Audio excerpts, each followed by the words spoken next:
Usai mendatangkan dua pemain baru, PSM Makassar masih melakukan perburuan pemain jelang kompetisi Liga 1 2021. Hal itu diungkapkan pelatih PSM Makassar Syamsuddin Batola saat ditemui usai memimpin latihan di lapangan Bosowa Sports Center Senin sore kemarin. Pelatih PSM Makassar Syamsuddin Batola mengatakan, seperti yang disampaikan sebelumnya, manajemen masih menarget sejumlah pemain asing untuk mengatur strategi dalam tim. Selain itu, Syamsuddin menambahkan tidak menutup kemungkinan adanya pemain lokal baru yang juga bakal bergabung.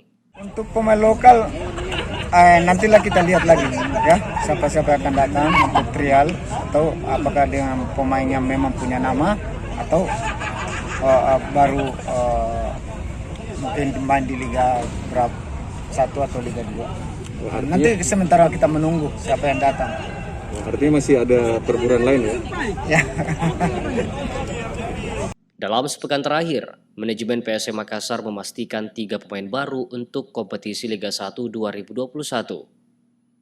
Ketiga pemain tersebut adalah pemain lokal Indonesia yakni Ilham Udin Armain, Sutan Totan, dan Friska Womsiwor. Tim Liputan, Selebes TV.